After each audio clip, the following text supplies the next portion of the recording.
Time now for an in-depth look at the market news this afternoon, and for that I'm joined on the line by Mr. Daniel Yu, Global Strategist at Yuanta Securities. Mr. Yu, good afternoon. Thanks for coming on today. Good afternoon. Well, it has, of course, been a turbulent couple of weeks in the markets. A precipitous decline last Friday after Fed Chair Powell's remarks on continued interest rate hikes, and that continued on Monday, coming off declines of 3 to 4%. The main indices were down Monday another 0.5% to 1%, and the futures are up slightly. What's happening in the global equity markets? Yes, if you look at the overall U.S. market in the last 2 trading days, it declined by more than 5% throughout index. Clearly, there's uncertainty about what might happen to the interest rate environment and how fast the economic recession might be happening in the U.S. Jerome Powell have made a speech last week on Friday, saying that they'll be focusing on interest rate hike because there is continuation of huge inflationary pressure that's happening. They're saying that this is the most important factor that they need to control the price, and therefore a market is expecting that rate hike might be as much as 75 basis points for the September 21st. Because of that news, the market crashed. However, though, if you look at the market, the futures market right now, it is up by around 1 percentage point. I guess people are confused about how aggressively the rate hike might happen on the back of the inflation pressures coming down. We have seen the core PC inflation coming down from the peak of 5.3% in February of this year down to 4.6% as of July. So clearly the trend is in a declining trend, and that decline happened in the past 5 months. And in the past 5 months, there have been quite aggressive interest rate hike, and therefore the impact will be that inflation pressure will be coming down quite fast. If that's the case, by the end of this year, we will see below 5% inflation pressure. And next year, by sometime in the first half, we will see below 4%. So the front digit will be 3% level. And if that's the case, we think that the Fed will be slowing down in terms of interest rate hike by the sometime first quarter of next year. So overall, people are still concerned, and we can't really decide whether the economic recession will be happening fast or slow. And interest rate environment also, we will have to wait and see what happens to inflation and pressure. We think that the data that will be coming for the August number, which will be coming in the first 2 weeks of September, will be very critical before the rate hike decision. So we'll wait and see how that will happen. Of course, the volatility is expected over the next month or so, as long as the inflation pressure and the Fed expected interest rate hike might be as aggressive as the 75 basis points. Well, Korean stocks today with a bit of a rebound back to about 2450 on the KOSPI, a gain of about 1%, and on the KOSDAQ up more than 2%. Shares of automakers Hyundai and Kia up sharply, around 3%, though the exchange rate does remain at that elevated level close to 1350. Tell us about the domestic market. Yes, the South Korea, as you know, they have raised the interest rate by 25 basis points, and now the BOK rate is up to 2.5%. That is slightly above the current 2.25 to 2.5% of the Fed rate.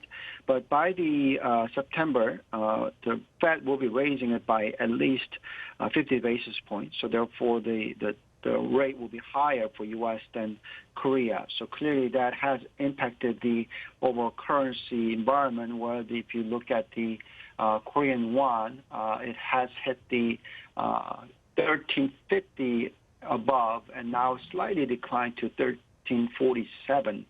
So clearly, the uncertainty about the continuation of the currency depreciation of the Korean won is impacting negatively over the market as well as economy.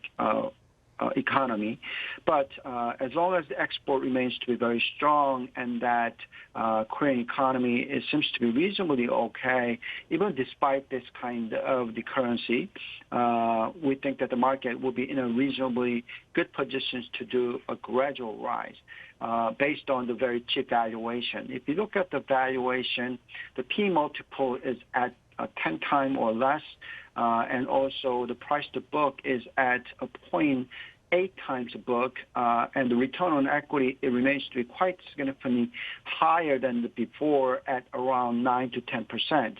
So if you assume those with the interest rate environment of about, say, 2.5%, still we think that the price to book at 0.8 is too cheap. So I think that's the reason why the foreign investors are not net seller of the Korean market. If you look at the foreigners, they continue to be the net purchaser of the Korean market in the past month or so. And due to that, we saw Korean market rising by about 1% for KOSPI, and the KOSDAQ is up by 2.2% after the quite sharp decline in the past 2 days. Well, finally, Mr. Yu, a report from the Finance Ministry shows tax revenues are up this year. They forecast an increase next year, too, another 4 trillion won, about $3 billion. But that would depend on economic growth. And if the economy is weak, as it could be, then tax revenues could shrink. So fiscal soundness, a big concern for the current government. What are the issues at play here? What's your outlook there? Right. The government on Tuesday proposed a budget of the 639 trillion won, about $473 billion for next year, up by 5.2% from this year's budget of 607.7 trillion won. The reading of that is the slowest spending growth since 2017, and also represents about 7% on-year fall from the 2022 total expenditures, that including the 2 rounds of the extra budgets. If you look at the national debt, it grew by about 416 trillion won during the first 5 terms of the Moon Jae-in administration. Particularly, the former government grew up to 7 rounds of the extra budget, totaling 141.6 trillion won to deal with the fallout of the COVID-19 pandemics. So clearly, these have created a bit of a bigger problems for Korea. But in terms of the government bond to government debt as the percentage of GDP, it remains to be still very low at 50% or less. So therefore, even though it has a negative budget, we think that there's quite a bit of a room for further expansion in terms of the spending in order to support the current Korean environment. If you look at the economic environment, trade surplus has turned to trade deficit due to the extremely higher energy cost, with the oil prices rising to $100 plus level, and Korea obviously gets negatively affected due to the higher energy cost. But if you look at the currency-wise, we do see currency depreciating to 1350 territories, which means that we will continue to see very strong export growth rate in terms of won terms. So clearly, that is a positive news. Of course, we have to wait and see how things will all play out, depending on what might happen to the interest rate environment and also the currency environment. All in all, we think that we shouldn't be too panicking about it. Already, the currency has depreciated this much because of the budget deficit that we are expecting going into the future.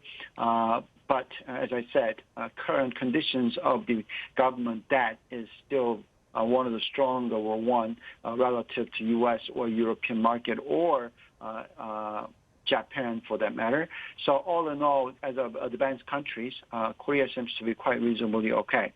But in any case, we'll wait and see how currency plays out, how the budget expansion plays out, and we'll see how that triggers to the economic growth rate as well as the Korean market. But anyway, once again, the market seems to be extremely at cheap territories despite current currency environment. All right, we'll keep an eye on that currency as well as how the budget ends up looking in the end. Mr. Yu, thanks as always for coming on the program. Appreciate your insights. Thank you very much.